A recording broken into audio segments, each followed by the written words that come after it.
Hi friends, welcome to cook with Pramila. ఈరోజు వీడియోలో గోరుచిక్కుడుకాయలతో ఒక మంచి రెసిపీ అయితే షేర్ చేస్తున్నాను. చాలా మటుకు మనము గోరుచిక్కుడుకాయలతో ఫ్రై, కూరలు ఎక్కువ తయారు చేసుకుంటూ ఉంటారు కదా.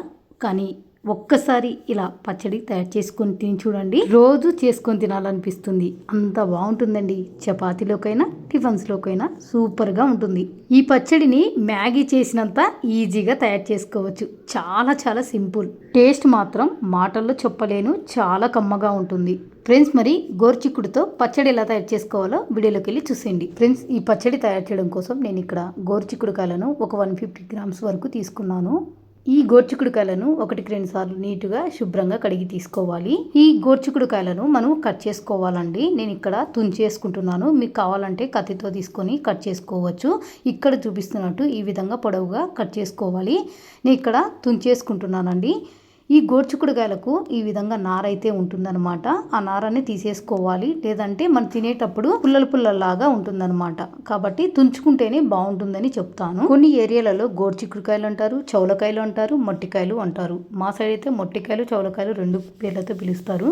చూసారు కదా, ఈ విధంగా మొత్తం కట్ చేసుకొనైనా తుంచుకొనైనా అయితే పెట్టుకోవాలి. మీరు కావాలంటే ఈ పచ్చడిని కొద్దిగా ఎక్కువ క్వాంటిటీలో అయినా తయారు చేసుకోవచ్చు. టేస్ట్ మాత్రం చాలా బాగుంటుంది.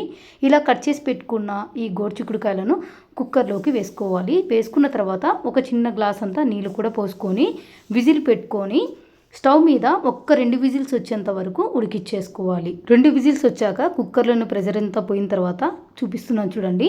మనకి 2 విజిల్స్కే ఈ గోరుచిక్కుడుకాయలు బాగా మెత్తగా ఉడికిపోయి ఉంటాయండి. నీళ్ళన్నీ వంపేసుకొని అన్నీ ఒక ప్లేట్లో తీసుకొని పక్కన పెట్టుకుందాము. తర్వాత స్టవ్ మీద ఒక ప్యాన్ పెట్టుకొని ప్యాన్లోకి 1-2 టేబుల్ స్పూన్ నూనె అయితే వేసుకోవాలి. నూనె వేడయ్యాక ఇందులోకి ఒక 10 వరకు పచ్చిమిరపకాయలు అయితే వేస్తున్నాను. ఇందులోనే ఒక చిన్న వెల్లిపాయ గడ్డను కూడా పాయలను పొట్టు తీసేసుకొని వేసుకోవాలి. తర్వాత 1 టీ స్పూన్ జీలకర్ర కూడా వేసుకోవాలి. మనము చౌలకాయలను బట్టి పచ్చిమిరపకాయల కారాన్ని బట్టి మనము పచ్చిమిరపకాయలను వేసుకుంటే టేస్ట్ బాగుంటుంది. నేను తీసుకున్న చౌలకాయలకు పచ్చిమిరపకాయలు అయితే బాగా కరెక్ట్గా కారం సరిపోయిందండి.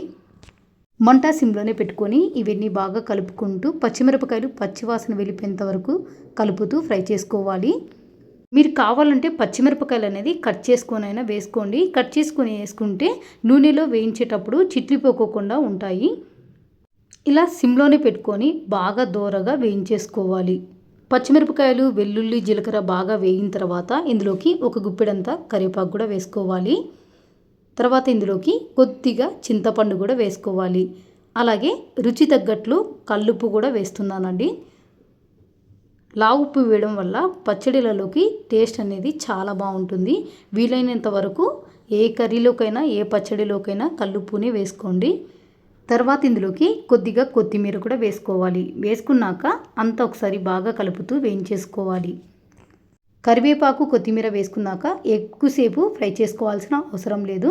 జస్ట్ 1 నిమిషం ఇలా కలుపుతూ ఫ్రై చేసుకున్నారంటే సరిపోతుంది. చూసారు కదా, పచ్చిమిరపకాయలు, జీలకర్ర, వెల్లుల్లి, కొత్తిమీర, కరివేపాకు, చింతపండు ఇలా అన్నీ బాగా వేయించుకున్న తర్వాత ఇందులోకి కొద్దిగా పసుపు కూడా వేసుకొని ఒక్కసారి ఇదంతా బాగా కలిసేలాగా కలుపుకొని స్టవ్ ఆఫ్ చేసుకోవాలి. స్టవ్ ఆఫ్ చేసుకున్నాక వీటిని పూర్తిగా చల్లారబెట్టుకోవాలి.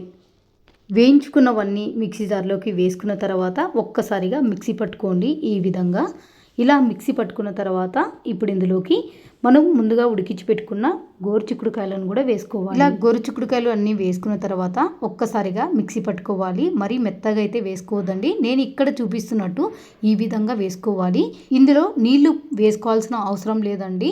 గోరుచిక్కుడుకాయలను ఉడికిచ్చేసుకున్నాం కాబట్టి ఆ తడి వలనే ఈ పచ్చడి అనేది గట్టిగా లేకోకుండా కొంచెం మెత్తగా ఉంటుంది. ఉప్పు సరిపోయిందో లేదో ఒక్కసారి టేస్ట్ చూసుకోవాలి. నేను కల్లుప్పు వేసుకున్నాను కాబట్టి నాకు కరెక్ట్గా అయితే సరిపోయింది. అంతేనండి, ఎంతో టేస్టీగా చాలా సింపుల్గా గోరుచిక్కుడుకాయలతో పచ్చడి అయితే రెడీ అయిపోయింది. చాలా చాలా బాగుంటుందండి. తప్పకుండా ట్రై చేయాల్సిన రెసిపీ. ఈ పచ్చడికి ఇంకెలాంటి పోపు కూడా అవసరం లేదు. ఇలానే తినేయచ్చు. ఈ పచ్చడి వేడి అన్నంతో అయినా తినేయచ్చు, టిఫిన్స్లోకైనా చాలా బాగుంటుంది. మనము మ్యాగీ చేసుకున్నంత ఈజీగా తయారు చేసుకోవచ్చు. టేస్ట్ మాత్రం మళ్ళీ చెప్తున్నాను, చాలా చాలా బాగుంటుంది. తప్పకుండా ట్రై చేయండి. ఫ్రెండ్స్, మరి చూసారు కదా, చాలా సింపుల్గా సూపర్ ఫాస్ట్గా గోరుచిక్కుడుకాయతో పచ్చడి అయితే రెడీ అయిపోయింది. మీరు కూడా తప్పకుండా ట్రై చేసి నచ్చితే మాత్రం వీడియోకి ఒక లైక్ ఇవ్వండి. అలాగే వీడియోని షేర్ చేయండి. ఇంకా ఇలాంటి వెరైటీ రెసిపీస్ కోసం మన ఛానల్ని సబ్స్క్రైబ్ చేసుకోండి. అలాగే పక్కనున్న బెల్ ఐకాన్ని యాక్టివేట్ చేసుకోవడం మాత్రం మర్చిపోకండి. Thank you for watching.